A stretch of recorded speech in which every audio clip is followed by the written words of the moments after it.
دل اللہ کے ساتھ کہتا ہوں، بریلوی جتنے گستاخ رسول ہیں نا اتنا کوئی بھی نہیں ہے. اہل بیت کے جتنے گستاخ اہل تشیع ہیں نا وہ باقی فرقے نہیں ہیں، لیکن ان کو اس بات کا پتہ نہیں. دیوبندیوں میں بھی ان سے میں یہ کہوں گا کہ وہ گستاخ صحابہ ہیں ہے نا. پورے اہل حدیث ہوں، منکرین حدیث تو نہ بنے آپ. جو حدیث لی ہے نا وہ اپنے حساب سے بالکل ٹھیک لی ہوگی. نعوذ باللہ یہ نبی پاک صلی اللہ علیہ وسلم کی گستاخی نہیں ہے. ہمارے لیے تو علی بھائی بھی شاہی کوئی نہیں. جی علی بھائی.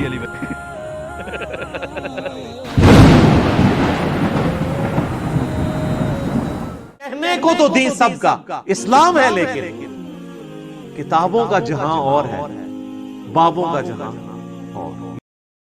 اللہ الرحمن الرحیم. لا حول ولا قوة الا باللہ. اللہم صلی علی محمد وعلی آل محمد. آج ہمارے سب سے قریبی بھائی، سب سے پیارے بھائی سہیل بھائی ہمیں انٹرویو دینے جا رہے ہیں. آئے ان سے جانتے ہیں ان کی سٹوری کیا ہے، یہ کیسے ریورٹ ہوئے، ان کی ٹوٹل لائف کے بارے میں ان سے جانتے ہیں. السلام علیکم. جی وعلیکم السلام ورحمۃ اللہ وبرکاتہ. کیسے ہیں آپ سہیل بھائی؟ ٹھیک ہیں؟ جی الحمدللہ رب العالمین. آپ سنائیں وحید بھائی ٹھیک ہیں؟ الحمدللہ اللہ کا شکر ٹھیک ٹھاک. سہیل بھائی میں نے آپ کا نام تو بتا دیا، باقی تعارف ذرا آپ کر دیں. جی میں ضلع فیصل آباد کی تحصیل سمندری سے میرا تعلق ہے، اور آج کل لاہور شفٹ ہوئے ہیں. جیسا کہ آپ دیکھ رہے ہیں میں گورنمنٹ کالج یونیورسٹی ادھر ہی جاب کرتا ہوں. اچھا یہ بتائیں سہیل بھائی کہ آپ کا کس فرقے سے تعلق تھا پہلے؟ میں جی پہلے حنفی بریلوی تھا. ماشاء اللہ ماشاء اللہ ماشاء اللہ. جی حنفی بھائی، ہمارے حنفی بھائی. اچھا یہ بتائیں کہ آپ کب، کیسے اور کیوں، کون سی ایسی بات تھی جو آپ کو ٹریگر کر گئی اور آپ نے فرقہ واریت کی لعنت سے باہر نکل آئے؟ وحید بھائی یہ 2018 کی بات ہے.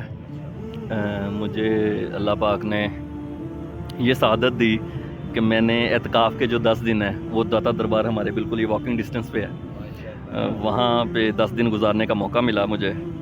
تو بس ان 10 دنوں میں میری زندگی میں تبدیلی آئی.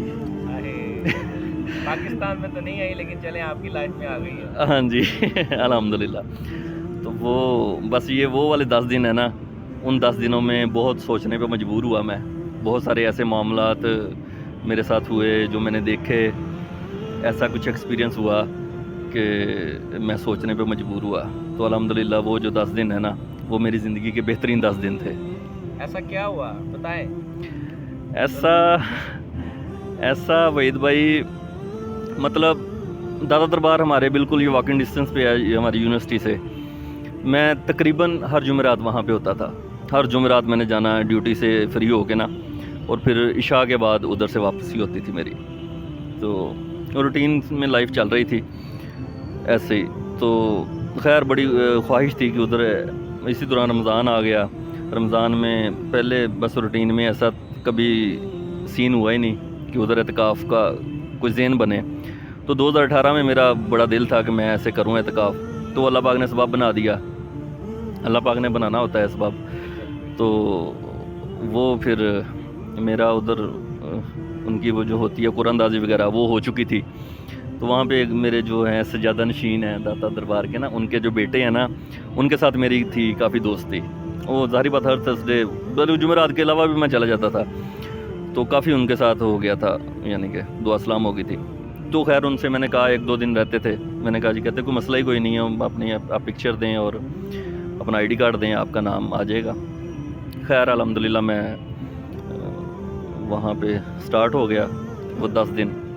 تو وہ 10 دنوں میں ظاہری بات 24 گھنٹے ادھر ہے نا، تو پھر بہت کچھ ایسا مطلب مجھے عجیب سی فیلنگز محسوس ہو رہی تھی کہ جہاں پہ میں مطلب روٹین سے آ رہا تھا کہ وہاں پہ کچھ ایسے بھائی آتے تھے، اللہ پاک ہدایت دے ہمیں بھی انہیں بھی. بہت سارے ایسے میری نظروں کے سامنے سین ہوئے، مجھے مطلب شاید مجھے کہنا چاہیے یہ نہیں، جیسے موویز میں نہیں آپ دیکھتے وہ انڈین موویز میں ان کے مندروں پہ جو معاملات ہوتے ہیں، میں نے وہ معاملات دیکھے. مطلب استغفر اللہ، مطلب ڈائریکٹ پکارا جا رہا ہے. پہلے بھی میں بھی پکارتے تھے، لیکن یہ کہ میں نوٹ نہیں کرتا تھا. لیکن یہ کہ جب اللہ نے دل میں بات ڈالنی ہو تو ہم تو پوری زندگی یعنی کہ یہی تھا کہ وسیلے سے مانگتے ہیں کہ ڈائریکٹ نہیں پکارتے. اگر کوئی ڈائریکٹ بھی پکار رہا ہو تو بس یہی وہ کہتے تھے کہ نہیں یار یہ وسیلے سے پکارتے ہیں، اس کو ڈیفینڈ کرتے تھے.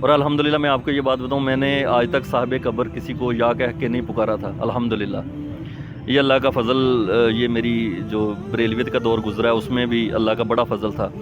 تب بھی میری عقیدہ توحید الحمدللہ کافی بہتر تھا، لیکن پھر بھی کچھ ایسے معاملات تھے جس میں شرکی الفاظ میں بول دیتا تھا، جیسے کہ ان کی منقبت ہے دادا دربار میں نا، اس میں اکثر یعنی کہ مدد مانگی گئی ہے، تو میں بڑے اچھے طریقے سے پڑھ لیتا تھا، تو اس میں تو وہ بعد میں پتہ چلا وہ شرکی الفاظ تھے۔ اللہ پاک معاف کرے، اللہ پاک ضرور معاف کرے گا انشاءاللہ۔ تو یعنی کہ اس طرح کے معاملات دیکھے تو میں بڑا ڈسٹرب ہوا۔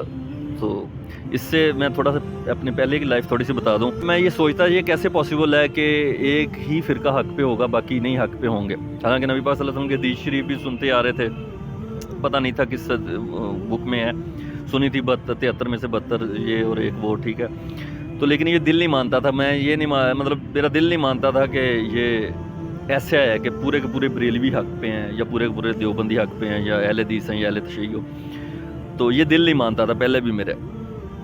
تو پھر بھی لیکن یہ ہے کہ نفرت تھی اہل حدیثوں سے، بہت زیادہ نفرت تھی، سب سے زیادہ، ان کے بعد اہل تشیعوں سے دوسرے نمبر پہ نفرت تھی۔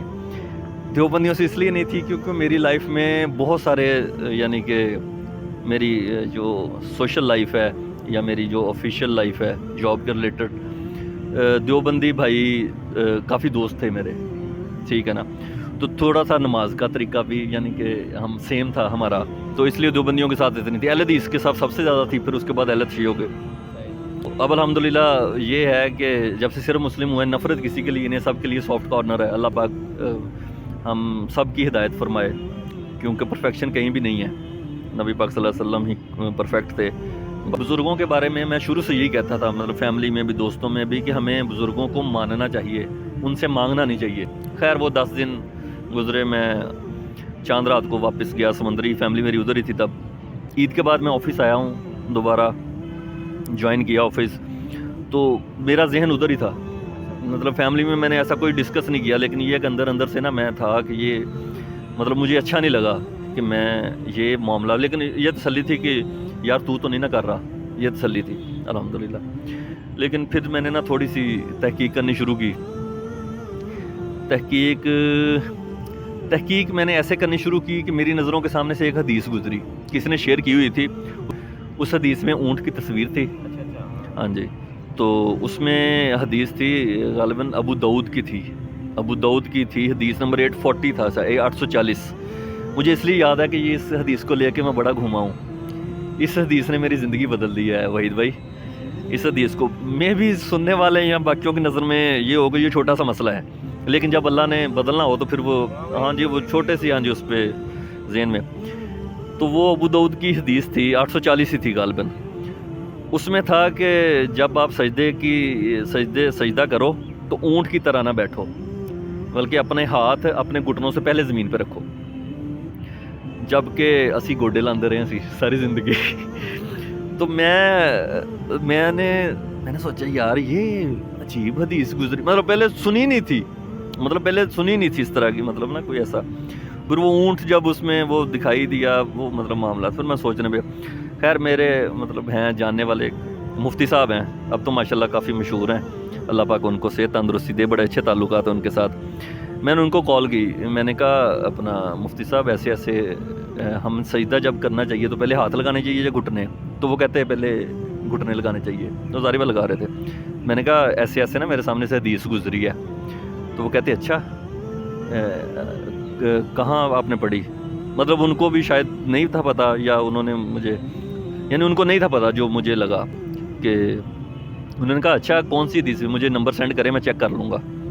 یہ میرا 2018 کی بات ہی ہے، ہاں جی، تو وہ میں نے کہا اچھا جی، تو خیر میں نے 1-2 دن ویٹ کیا، پھر ظاہر بات ایک رسپیکٹ کا لیول تھا، پھر میں نے بار نہیں تنگ کیا انہیں، تو 1-2 بار پھر میں نے ایک اور تھے ہمارے قاری صاحب محلے کی مسجد کے، تو میں نے ان سے پوچھا، میں نے کہا جی ایسے میں نے حدیث پڑھی ہے کہ پہلے آپ جب سجدے کی حالت میں جائیں تو پہلے ہاتھ لگائیں، وہی الفاظ، تو نہیں کہتے پہلے گھٹنے لگانے چاہیے۔ میں نے کہا ہاں جی وہ تو میں بھی پوری زندگی لگاتا ہوں، لیکن یہ ہے کہ یہ حدیث کیوں ہے پھر یہ ایسے ہے؟ کہتے نہیں وہ نا امام ابو حنیفہ نے فرمایا ہے، قاری صاحب کہتے امام ابو حنیفہ نے فرمایا ہے۔ میں حدیث پیش کر رہا ہوں، وہ امام ابو حنیفہ کی بات کر رہے ہیں. میں نے کہا امام ابو حنیفہ کی عزت مطلب کرتے ہیں، ہم بھی کرتے ہیں، ظاہر بات حنفی ہیں، حنفی رہے ہیں، ٹھیک ہے نا. لیکن میں نبی پاک صلی اللہ علیہ وسلم کا میں کہہ رہا ہوں کہ نبی پاک صلی اللہ علیہ وسلم نے فرمایا، تو وہ آپ کہہ رہے ہیں امام ابو حنیفہ نے فرمایا ہے، تو کچھ سوچ کے فرمایا ہوگا، انہوں نے لکھا ہے. مجھے نا بڑی پریشانی ہوئی. میں نے کہا یار یہ مجھے فیل ہوا کہ یہ نبی پاک صلی اللہ علیہ وسلم کی گستاخی کی ہے انہوں نے. یعنی گستاخی ہے نا یہ، جس طرح ہم بریلوی جب دور میں تھے تب تو میں ریورٹ ہو چکا تھا الحمدللہ. یہ تو مجھے بعد میں پتہ چلا نا، میں اندر سے ریورٹ ہو چکا تھا. لیکن مطلب یہ کہ میں یار یہ کس طرح کا یہ معاملہ چل رہے ہیں لے کے کہ میں حدیث شریف بیان کر رہا ہوں. وہ پھر بعد میں نے ایک حدیث پڑھی تھی، وہ اس میں بعد میں آپ لگا دیجئے گا کہ وہ صحابی والی، ٹھیک ہے، آپ کو یاد آ گئی ہوگی.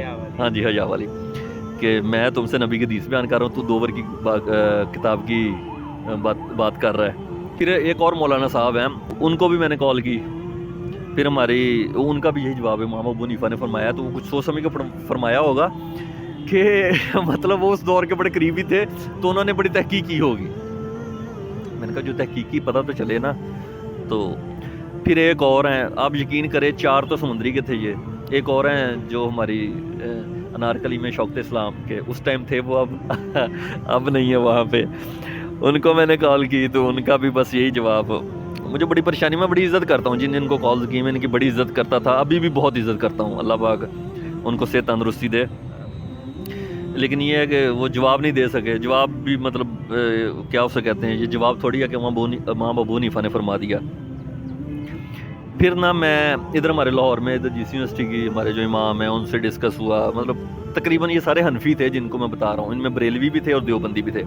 پھر میرے ایک دوست ہیں، وہ مجھے کہتے ہیں کہ یار اپنا، میں نے ان سے ذکر کیا، وہ دیوبندی تھے. میں نے کہا یار اپنے وہاں پہ جو ہے نا امام، ان سے پوچھیے گا، یا کوئی خطیب ہیں یا جو بھی، ان سے پوچھیے گا کہ یہ کیا ہے.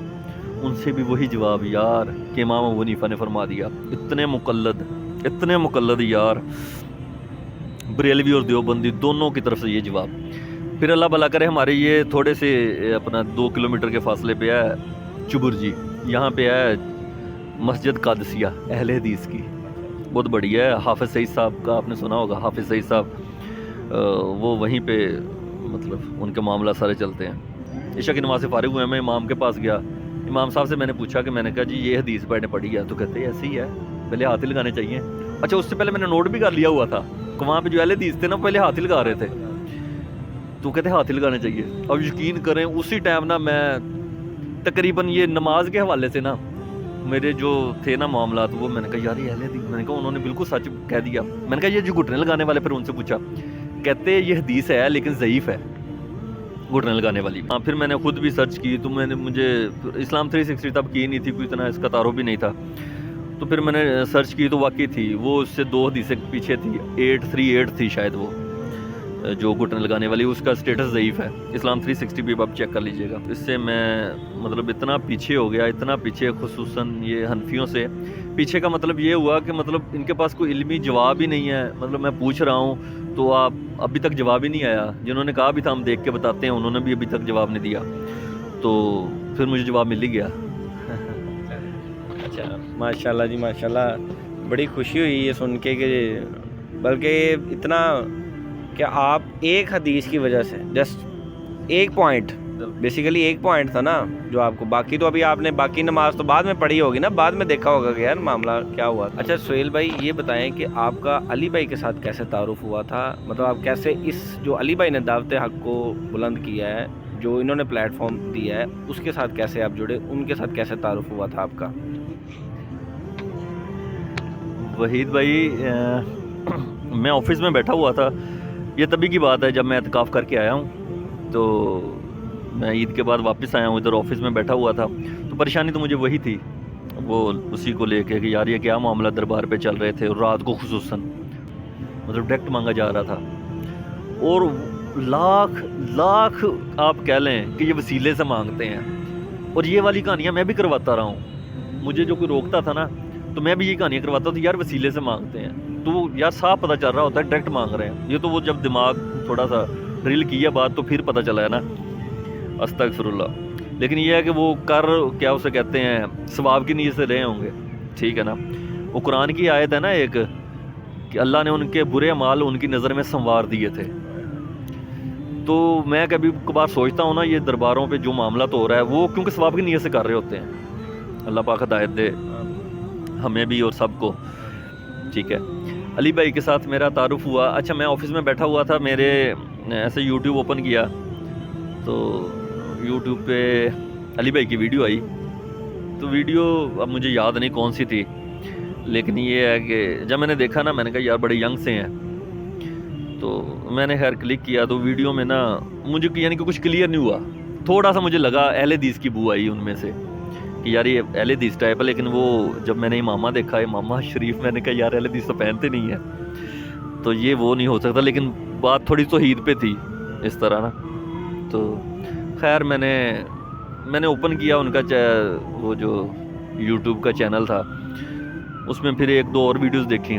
اس میں تھوڑا سا ان کا لہجہ بڑا سخت تھا تو مجھے بڑا عجیب سا لگا. میں نے سبسکرائب کر لیا تھا, پھر انسبسکرائب کر دیا. میں نے کہا یار یہ بڑے بدتمیز ٹائپ کے ہیں, بڑی گستاخی کرتے ہیں یہ. تو یار پھر میں نے انسبسکرائب کر لیا. تو خیر پھر یہ جو معاملہ ہوا نا میرا, یہ پھر بیچ میں وہی باتیں پرانی بھی آنی ہیں. یہ جب سجدے میں جائیں تو پہلے ہاتھ لگائیں.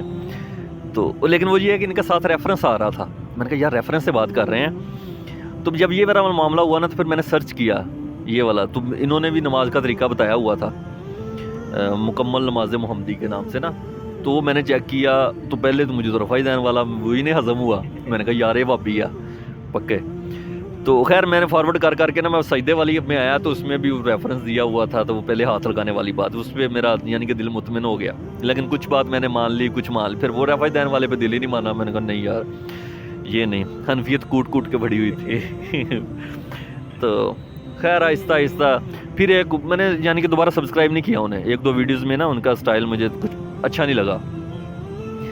تو پھر مجھے کسی چیز کی ضرورت ہوئی, کسی ریفرنس کی نا.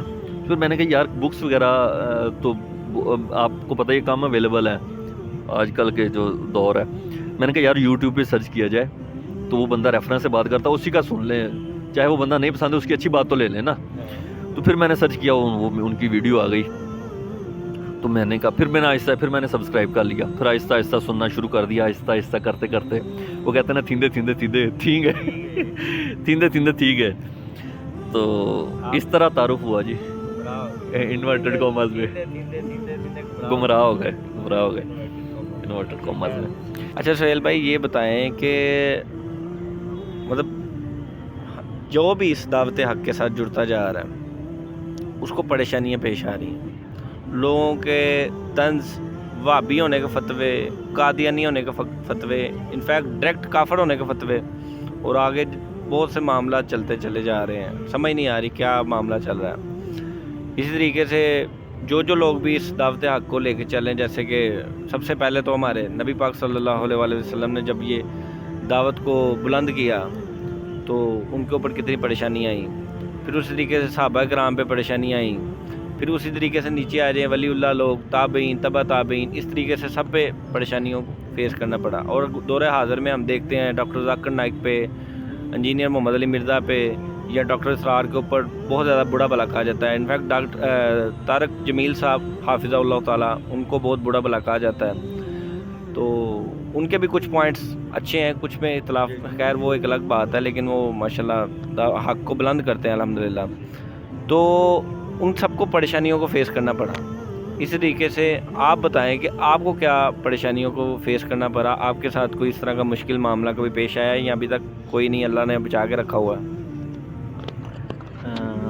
وحید بھائی مشکل معاملہ ویسے تو اللہ کا فضل ہے, ٹھیک رہا ہے معاملات, لیکن فیملی اور دوستوں کے حوالے سے نا پریشانی آئی, کافی پریشانی آئی مجھے. کیونکہ علی بھائی کو ریگولر جب میں نے سننا شروع کیا تو پھر وہ ایک حدیث شریف ہے نا, جب آپ حق دیکھ لو, جان لو, پھر اس کو بیان کرنے سے آپ کو کوئی چیز روکنے نہ پائے, کیونکہ نہ آپ کا کوئی رزق روک سکتا ہے, نہ موت آپ کو وقت سے پہلے آ سکتی ہے. تو اس حدیث کے تحت نا پھر میں نے ویڈیوز شیئر کرنا سٹارٹ کر دی نا واٹس ایپ پہ. وہ ظاہری بات فیملی میں بھی وہ سارے انہوں نے بھی دیکھا, دوستوں نے بھی دیکھا. پھر مجھے کافی سمجھانے کی کوشش کی, اچھے انداز سے, برے سے, غصے سے, ایون میرے کزن ہی ہیں، انہوں نے مجھے کہا کہ انہوں نے مجھے کہا کہ اب تو ہمیں لگتا ہے کہ آپ سے تعلق ہمیں ختم کر دینا چاہیے، ٹھیک ہے، آپ گمراہ ہو گئے ہیں، ٹھیک ہے۔ وہ جس ہستی کو لے کے انہوں نے کہا نا، تو خیر پھر دوستوں میں کافی یہ ہوا معاملات، دوستوں کے ساتھ کافی مطلب تو میں کہہ لیں، بہت زیادہ دوست میرے بہت اچھے تھے، اچھے ہیں۔ میں اکیلا بھائی ہوں، میرے دوست مجھے بھائیوں کی طرح ملے الحمدللہ۔ لیکن اس حوالے سے نا میں ان کو بھی نا، وہ جو میں پہلے کلوز تھا نا، ان کو بھی آہستہ آہستہ نا میں کھونا شروع کر دیا، وہ پیچھے ہٹنا شروع ہو گئے، پھر ٹونٹ کرنا، پھر یہ معاملات، یہ کافی نا۔ تو لیکن یہ ہے کہ میں ان کو شروع میں تو کہا، جیسے یہ عثمان علی حجویری کی کشف المجوب میں وہ عبارت لکھی ہوئی ہے کہ نبی پاک صلی اللہ علیہ وسلم کو کی نظر ان کی صحابیہ پہ پڑی اور وہ استغفر اللہ، سوچ کے کام جاتا ہے جسم، ٹھیک ہے۔ تو میں نے ایک دوست سے کہا کہ اس عبارت کے بارے میں کیا خیال ہے، اس عبارت کو کہنے یا لکھنے والے کے بارے میں آپ کا کیا خیال ہے؟ اسی بحث کے دوران ہی نا بحث ہو رہی تھی، تو کہتے یہ کس طرف آپ چل پڑے ہو؟ ان کو بھی تب نہیں تھا شاید پتہ۔ تو میں نے کہا بتائیں یہ عبارت جس نے کہی ہے اس کے بارے میں آپ کا کیا خیال ہے، چھوڑ دیں کس نے بھی کہی ہے یہ نہیں، پہلے کہتے مجھے بتائیں کس نے کہی ہے۔ میں نے کہا استغفر اللہ، میں نے کہا آپ کا یہ سوال بنتا تھا کہ بتائیں کس نے کہی ہے؟ میں نے کہا آپ کا ایمان کا لیول ہمارے لیے تو نبی پاک صلی اللہ علیہ وسلم ہے نا، یعنی کہ سب سے ٹاپ پریورٹی اللہ کے بعد نبی پاک صلی اللہ علیہ وسلم ہی ہے، ٹھیک ہے نا۔ تو میں نبی پاک صلی اللہ علیہ وسلم کی گستاخی ہو رہی ہے، تو ویسے تو ایک سائڈ پہ کہتے ہیں کہ جس نے گستاخی کی اس کا سر تن سے جدا، تو ابھی پوچھا جا رہا ہے کہ کس نے کہی ہے۔ تو میں نے کہا جی میرا تو ایمان کا لیول ہے کہ میں تو مطلب لعنت بھیجتا ہوں ایسے انسان پہ جو ایسا سوچ بھی سکتا ہے، لکھنا تو دور کی بات ہے، ٹھیک ہے نا، جس نے بھی کہی ہے۔ تھوڑی دیر بعد ان کا مطلب آیا فون، انہوں نے کہا جی کہ یہ انہوں نے صحیح مسلم کی حدیث پیش کر دی، اس کے وہ کرتے ہیں نا، اس کے جواب میں وہ اکثر جو یہ کیا اسے کہتے ہیں چھوٹی جو نکلی ہوئی ہیں یوٹیوب پہ، کیا اسے کہتے ہیں مفتی ہیں، وہ بحث پہ بحث کرتے ہیں نا، ان کو پتہ ہوتا ہے کیا جواب دینا ہے اس کے، یعنی کہ اپنے وہ بزرگ کی عبارت کو بچانے کے لیے نا انہوں نے صحیح مسلم کی حدیث پہ نبی پاک صلی اللہ علیہ وسلم اور صحابی کی گستاخی کر دی۔ وہ دوستوں سے کافی بحث ہوئی، پھر وہ ظاہر بات کچھ جذباتی دوست، کچھ ہر طرح کے دوست ہوتے ہیں، کچھ یعنی کہ اچھے طریقے سے سمجھانے والے، انہوں نے سمجھایا، بس یہ مطلب یہی تھا، یعنی کہ اینڈ رزلٹ یہی تھا کہ علی بھائی کو نہ سنیں، آپ انجینئر کو نہ سنیں، یہ بہت سارے بد مذہب ہے یا قادیانی ہے یا بہت سارے فتوے لگائے جیسے وہ لگاتے ہیں۔ خیر میں نے سننا چھوڑا نہیں، پھر یہ ہے کہ ان سے بحث کرنا چھوڑ دی۔ وہ قرآن کی آیت میرے ذہن میں آ گئی، نہ کہتا ہے نبی پاک صلی اللہ علیہ وسلم اپنے نصیحت اس کو کرنی ہے جس کو نصیحت فائدہ دے، ٹھیک ہے نا۔ پھر ایک اور آیت ہے کہ وہ دور سے سلام کر کے آپ نے گزر جانا ہے، ان سے بحثنا نہیں ہے، ٹھیک ہے نا۔ تو پھر اس لیے میں نے کہا کہ میں ویسے تو نبی پاک صلی اللہ علیہ وسلم کی ذات مبارک جب تک ہمارے لیے ٹاپ پریورٹی نہیں ہوگی محبت میں، وہ حدیث شریف بھی ہے نا، جب تک سب سے زیادہ آپ کے والدین، دوستوں، بیوی بچوں کے سے زیادہ محبوب نہ ہو جاؤں تب تک ایمان نہ مکمل ہو، تو پھر وہ میرے لیے کوئی اہمیت نہیں، میری فیملی ممبرز بھی نہیں تھے، میرے دوست بھی نہیں تھے، کیونکہ وہ میں کون سا انجینئر کو سن رہا تھا، وہ انجینئر جس کی بات بتا رہا تھا میں تو ان کا فالوور تھا نا نبی پاک صلی اللہ علیہ وسلم کی، وہ تو یا تو اس میں انجینئر کو لے کے اس کے عقیدے لے رہا ہوں تھا نا، پھر تھا نا میں تو نبی، وہ کیونکہ وہ انجینئر صاحب کیا بیان کرتے تھے قرآن اور حدیث اور ریفرنس کے ساتھ بیان کرتے تھے، ٹھیک ہے نا۔ ان کا لہجہ وہ سیکنڈ ہے، لہجہ تو پھر آپ جائیں گے پھر حضرت عمر پہ آپ کتنے فتوے لگا دیں گے، ٹھیک ہے، ان کا لہجہ بڑا سخت تھا تو یہ ہے تو وہ ہے، پھر تو اگر لہجے پہ جائیں گے تو پھر وہ کسی کا بھی ایک جیسا نہیں ہے، ٹھیک ہے نا۔ تو وہ میں علی بھائی کو جو سنتا تھا کہ وہ جو قرآن بیان کرتے تھے، جو حدیث بیان کرتے تھے، وہ اپنی بات تو کرتا کوئی نہیں ہے، ٹھیک ہے نا، وہ قرآن حدیث ہی بیان کرتا ہے۔ تو میں نے کہا یار میں کوئی اور بندہ مجھے بتائیں جو قرآن حدیث بیان کرتا ہے ایسے ریفرنس کے ساتھ، میں اس کو سننا شروع کر دوں۔ ڈاکٹر ذاکر نائک کی بات کروں گا پھر تسی کہنا بھابی ہے انہوں نہ سنیا کر، ٹھیک ہے نا، باقی پھر اور کوئی ریفرنس سے بات ہی کوئی نہیں کرتا تھا، مجھے عادت ہو گئی ہوئی تھی ریفرنس کے، ٹھیک ہے نا۔ تو میں تو پھر اس لیے میں پیچھے نہیں ہٹا، لیکن ان سے بحث کرنے میں نے چھوڑ دیا۔ باقی فیملی کا جیسے میں نے آپ کو بریلوی مکتبہ فکر سے تھا تعلق، بریلویوں میں ہم دعوت اسلامی کے تھے، الیاس قادری صاحب کا میں مرید تھا. میرے والد صاحب الحمدللہ اللہ پاک ان کو صحت تندرستی دے, وہ سخت طبیعت کے, یعنی کہ اس معاملے میں ان کی سختی نہیں تھی. یہ اللہ پاک کا بڑا فضل ہے ان پہ, اللہ پاک ان کو صحت تندرستی دے. یعنی کہ وہ بھی اس طرح, ان کی بھی توحید ماشاءاللہ بڑی ٹھیک ہے.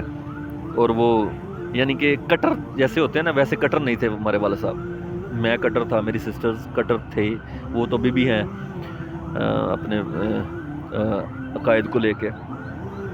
میں کٹر الحمدللہ اگر میں کسی حوالے سے ہوں نا تو وہ توحید کے حوالے سے اگر میں کہوں نا تو وہ میں ابھی بھی کٹر ہوں. اور اللہ پاک مجھے آخری سانس تک یہ کٹر ہی رکھے. اس عقیدے پہ تو اللہ پاک مجھے موت ہی دے, اس سے پہلے تو کچھ بھی نہ ہو, ٹھیک ہے نا, یہ عقیدہ نہ میرا چینج ہو. باقی یہ ہے کہ پریشانیاں بس یہی تھی دوستوں کی طرف سے, فیملی کی طرف سے. کافی موڈ ابھی بھی چلتے ہیں, موڈ آف ہی چلتے ہیں بیچ بیچ میں. ابھی یہ ہے کہ میں ان سے بحث نہیں کرتا, اس لیے کیونکہ میں ان کو بھی کھونا نہیں چاہتا. میں ان کے لیے دعا گو ہوں. اللہ پاک ان کا عقائد کی جو اصلاح ہے نا یہ بڑی ضروری ہے. اللہ پاک ان کے عقائد بھی ٹھیک کرے. اگر میرے غلط ہیں تو میرے مزید ٹھیک ہو جائیں, ٹھیک ہے نا. اللہ پاک سب کے عقائد ٹھیک کرے. چلیں جی, ماشاءاللہ بڑی زبردست آپ نے بتایا ہے. لیکن اللہ پاک آپ کو اس طریقے سے مزید استقامت دے, اس طریقے پہ حق کے راستے پہ چلتے رہیں. اچھا یہ بتائیں کہ جو لوگ فرقہ واریت میں پھنس چکے ہیں, اور جس طرح کہ آپ نے کہا کہ چھوٹے چھوٹے مفتیز بیٹھے ہوئے ہیں یوٹیوب پہ, وہ اپنی علیحدہ چھوٹی چھوٹی فرقیاں بنا کے بیٹھ گئے ہیں. پہلے بڑے فرقے تھے, ان میں چھوٹے ہوئے, پھر ان کے اندر بھی کافی ہو گئے. خیر 72 فرقوں والی حدیث تو ہے, وہ تو خیر پوری ہونی ہے. تو خیر ہمیں تو کہا گیا تھا بچنا ہے, لیکن ہم نے تو فرقے بنانے پہ ڈٹ گئے ہوئے ہیں کہ نہیں بنا کے چھوڑنے ہیں. تو آپ ان کے لیے کیا پیغام دیں گے جو لوگ اس فرقہ واریت کی لعنت میں پھنس گئے ہوئے ہیں؟ اب ان کے لیے کیا پیغام دیں گے کہ وہ اس فرقہ واریت سے باہر نکل آئیں؟ وحید بھائی, ان کے لیے میں الگ الگ کر کے پیغام دیتا ہوں. ہر فرقے کو الگ الگ کر کے میں پیغام دیتا ہوں, کیونکہ میری یہ جو 4 سال ہوئے, ابھی 4 سال نہیں ہوئے, اگست میں تھا شاید, تب جولائی اگست ہی تھا تب شاید, جب اللہ پاک نے یہ کیا, یعنی کہ تقریباً 4 سال ہوئے ہیں. ان 4 سالوں میں جو میں نے نچوڑ نکالا ہے نا, ہو سکتا ہے آپ اختلاف رائے رکھیں مجھ سے یا وہ باقی کر سکیں, میں نے یہ نکالا ہے کہ اہل بیت کے جتنے گستاخ اہل تشیع ہیں نا وہ باقی فرقے نہیں ہیں, لیکن ان کو اس بات کا پتہ نہیں ہے, ٹھیک ہے نا. مطلب یہ کرنا جی کہ بی بی فاطمہ السلام اللہ علیہ کے ساتھ ابو بکر صدیق رضی اللہ تعالیٰ عنہ نے یہ کیا, حضرت عمر فاروق رضی اللہ تعالیٰ عنہ نے زیادتی کی یا باقیوں نے زیادتی کی, یعنی یہ مولا علی کی گستاخی نہیں ہے. کیا مولا علی اتنے مطلب کمزور تھے کہ اپنی بیوی, اور بیوی تو میرے خیال سے دوسری بات ہے, پہلے نبی پاک صلی اللہ علیہ وسلم کی بیٹی, اور وہ بیٹی جو جنتی عورتوں کی سردار, ٹھیک ہے نا, تو ان کا بدلہ نہیں لے سکتے تھے مولا علی. اور یہ مولا علی کی اور اہل بیت کے جتنے گستاخ اہل تشیع ہے نا وہ اور باقی فرقے نہیں ہیں. تو ان کے لیے یہ پیغام ہے کہ آپ تھوڑا سا سوچ سمجھ لیا کریں. آپ باتیں کرنے سے پہلے ذرا تھوڑا سا مطلب وہ کر لیا کریں. آپ جو بکواس کرتے ہیں صحابہ کرام کے اوپر, وہ فضول, جن کی نہ کوئی سند ہے, ان کی بھی صحیح اسناد میں ان کے پاس بھی کچھ نہیں ہے, کچھ بھی نہیں ہے ان کے پاس. وہ مولانا اسحاق صاحب کو میں نے سنا ہوا, اللہ پاک ان کو جنت الفردوس والا مقام عطا فرمائے. تو وہ مطلب وہ نیوٹرل قسم کے تھے, ان پہ بھی اہل حدیث ویسے مکتبہ فکر کے تھے, وہ ان پہ بھی اہل تشیع ہونے کا, رافضی ہونے کے بڑے فتوے شتوے لگے ہوئے ہیں. تو اہل حق کے ساتھ یہ لگتے رہیں گے, اینڈ تک لگتے رہیں گے, ٹھیک ہے نا. مجھ پہ بھی لگ چکا ہے شروع میں مجھے بھابھی پہ لگا, پھر شیعہ, ٹھیک ہے. خیر, تو اہل تشیع کے لیے تو یہ پیغام ہے, ٹھیک ہے نا. تو آپ تھوڑا سا سوچ سمجھ کے مطلب چیزیں دیکھا کریں. آپ ایک تو توحید پہ یہ ان کا جو کمپرومائز انہوں نے کیا ہوا ہے نا, اللہ پاک ان کو ہدایت دے. یہ تو بہت ہی کمزور ہے عقیدہ ان کا, سب سے زیادہ کمزور انہیں کا ہی ہے, ٹھیک ہے نا. اس کے بعد تھوڑا ایک سٹیپ اوپر آئیں تو بریلوی آتے ہیں, جو میں نے کیٹیگرائز کیا ہوا ہے. اہل تشیع, بریلوی, پھر دیوبندی, پھر اہل حدیث. مطلب آپ اختلاف کوئی بھی رکھ سکتا ہے, لیکن میں نے جو نوٹ کیا اس میں. اس کے بعد بریلوی آتے ہیں. بریلوی جتنے گستاخ رسول ہیں نا اتنے باقی فرقے نہیں ہیں. یہ بات وحید بھائی ہو سکتا ہے میرا کوئی جاننے والا دیکھ لے, لیکن یہ ہے کہ معذرت کے ساتھ میں نہیں کہوں گا,